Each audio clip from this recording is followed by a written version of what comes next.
Kajal Agarwal corona సమయంలో వ్యాపారవేత్త గౌతమ్ కిచ్లూని పెళ్లి చేసుకున్న సంగతి తెలిసిందే. ఈ జంటకు 2022 ఏప్రిల్లో పండంటి బాబు జన్మించాడు. కాజల్ తన కొడుకుకు నీల్ కిచ్లూ అనే పేరు పెట్టింది. అప్పుడప్పుడు కాజల్ తన కొడుకు ఫోటోలు, తన కొడుకుతో ఫ్యామిలీ అంతా దిగిన ఫోటోలు, ఫ్యామిలీ ట్రిప్ ఫోటోలు సోషల్ మీడియాలో షేర్ చేస్తూ ఉంటుంది. ప్రస్తుతం కాజల్ అగర్వాల్ మళ్లీ సినిమాల్లోకి కంబ్యాక్ ఇచ్చి వరుసగా సినిమాలు చేస్తుంది. తాజాగా కాజల్ అగర్వాల్ తన కొడుకు కోసం స్పెషల్గా రూమ్ని డిజైన్ చేయించింది.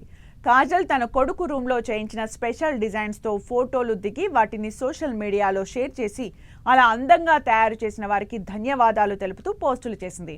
కాజల్ అగర్వాల్ కొడుక్కి సెపరేట్ రూమ్ ఉండగా అందులో చిన్ని బెడ్ ఉంది. ఆ బెడ్పై బొమ్మల షేప్లో ఉన్న దిండ్లు, దానిపై నీల్ అని రాసి ఉన్నాయి. కూర్చోడానికి టెడ్డీ బేర్ షేప్లో ఉన్న చిన్ని కుర్చీ ఉంది.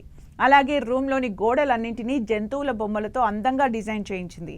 ఈ రూమ్ ఫోటోలు చూసి అభిమానులు, నెటిజన్లు ఆశ్చర్యపోతున్నారు. ఎంతైనా ఇలా సెలబ్రిటీల ఇళ్లల్లో పుడితే లివింగ్ వేరేలా ఉంటుంది అని కామెంట్ చేస్తున్నారు. కాజల్ తనయుడి రూమ్ భలే క్యూట్గా ఉంది అంటున్నారు.